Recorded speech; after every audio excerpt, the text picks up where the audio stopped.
I never thought silence could feel this loud. The kind of silence that presses down on your chest, making every breath feel like a confession. I was sitting across from my fiancé at our dining table, the untouched dinner between us growing colder by the minute. His eyes weren't angry, at least not yet. They were worse. They were searching. Piercing. Waiting for me to say something that could explain everything he had just discovered. And I couldn't. My hands were trembling against the wood of the table, and I found myself tracing circles with my finger, desperate for something, anything, to distract me from the truth clawing its way to the surface. I wanted to speak, to tell him the same version of events I'd told 100 times before. The story I'd built so carefully, polished so thoroughly, that even I had started to believe it. But tonight, it wasn't enough. Tonight, my carefully crafted lie had been ripped open. The truth was out, and I knew the life I'd built, the life I thought I deserved, was about to collapse.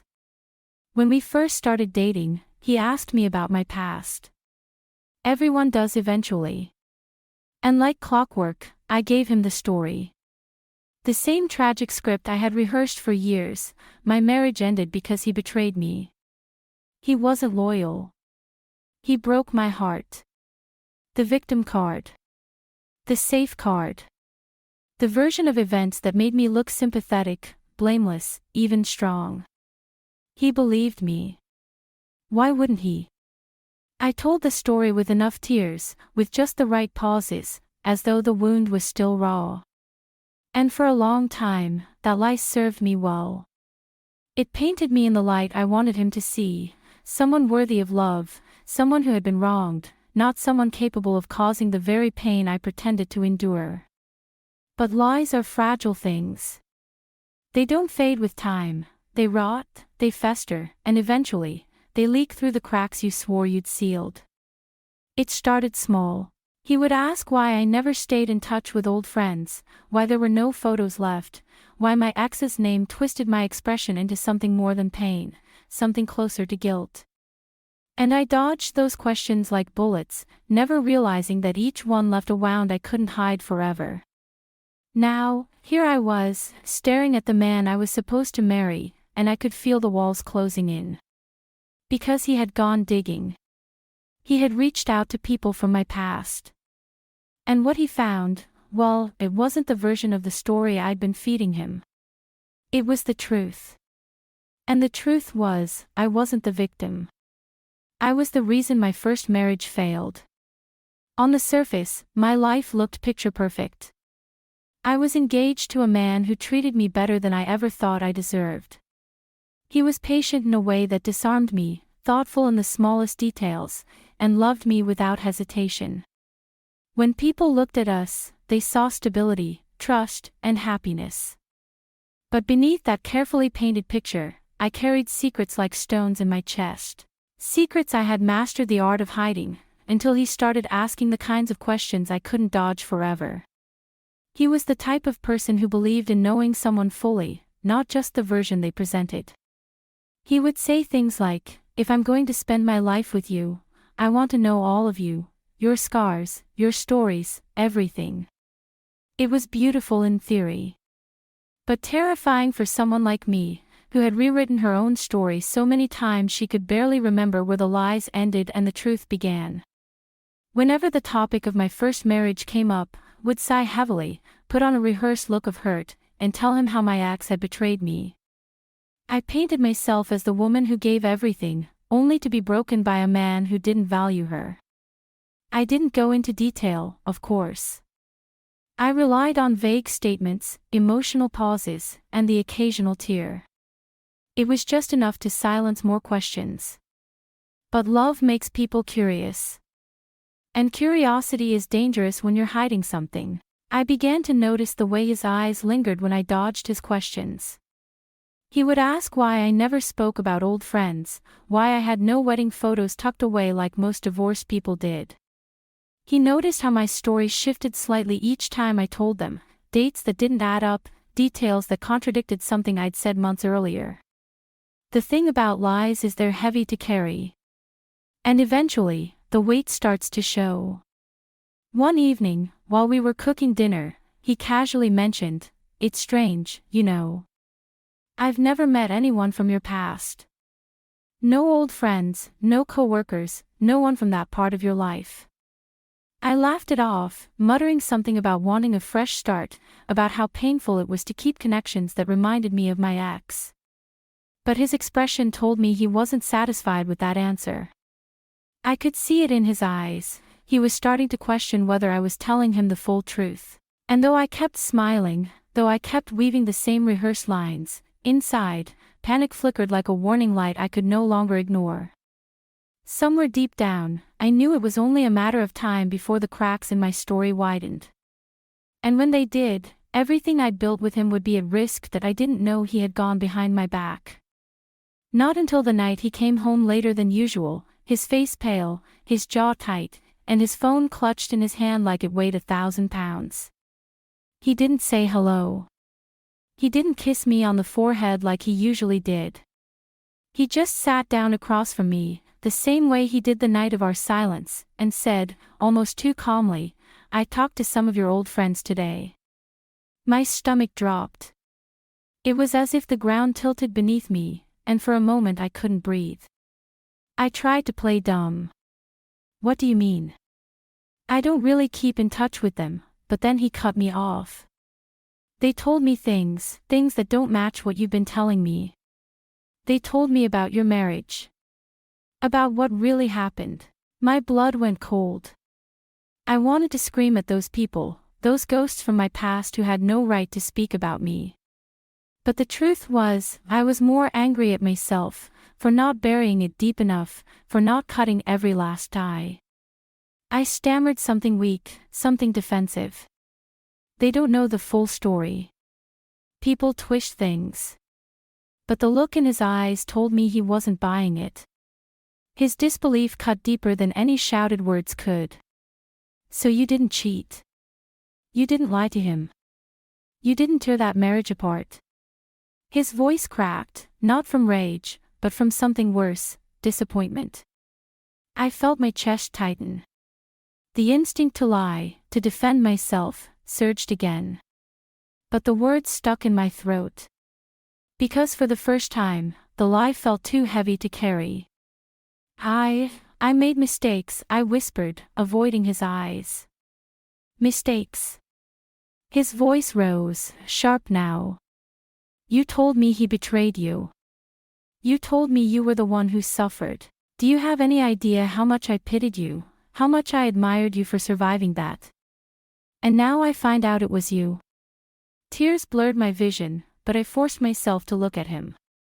His face was twisted, not with hatred, but with the kind of hurt that makes you realize you've destroyed something pure.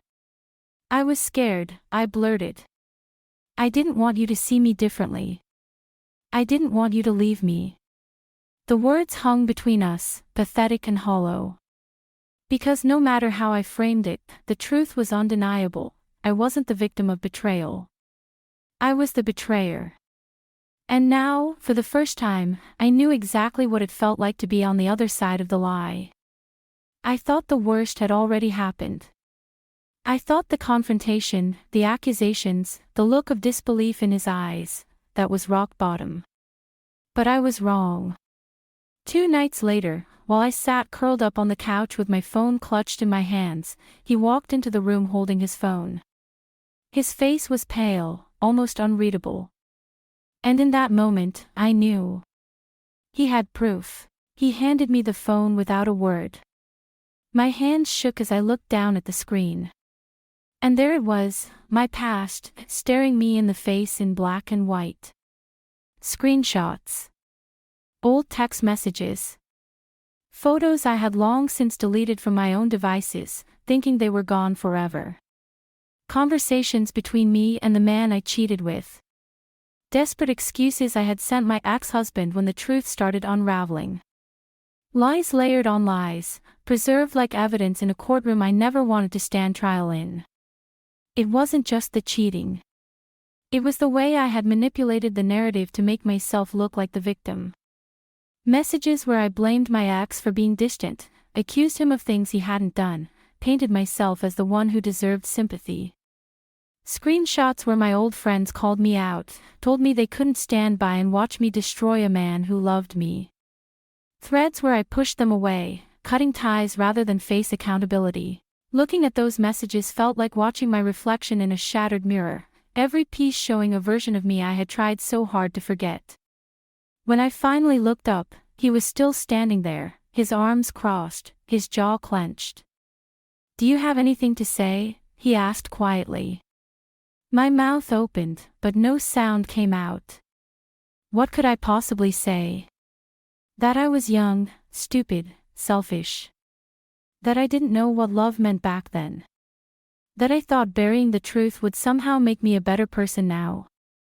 "I wanted to know the real you," he said finally. His voice cracked, and it broke me more than if he had yelled. "Not the perfect story you fed me. Not the victim you pretended to be. Just, you. And you couldn't even give me that." That's when the weight of it hit me. He didn't want perfection. He didn't need me to be flawless. He wanted honesty, raw and unpolished. And I had failed him. For years, I had justified my lies by telling myself I was protecting my image, protecting my future. But standing there, with the person I loved more than anything staring at me like a stranger, I realized I hadn't protected anything. I had poisoned everything. And then he said the words that knocked the air from my lungs. "You have two choices. You can come clean, not just to me, but to the people you lied to. To your family, to mine. You can finally own the truth. Or..." He paused, his eyes shining with something that might have been tears. "Or you can lose me.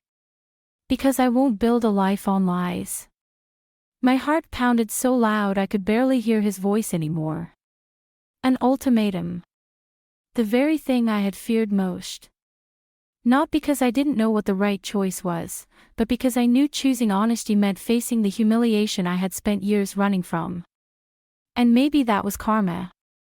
The same humiliation, the same betrayal, the same devastation I had once inflicted on someone else was now sitting heavy on my chest, daring me to feel the full weight of it. For the first time, I understood exactly what I had done, not just to my ex-husband. Not just to my friends. But to myself. And this time, there was no one left to blame. The night he gave me the ultimatum, I didn't answer right away. I couldn't. My throat burned with all the confessions I had buried for years, but my fear of being seen for who I truly was kept them locked inside. But silence is also an answer.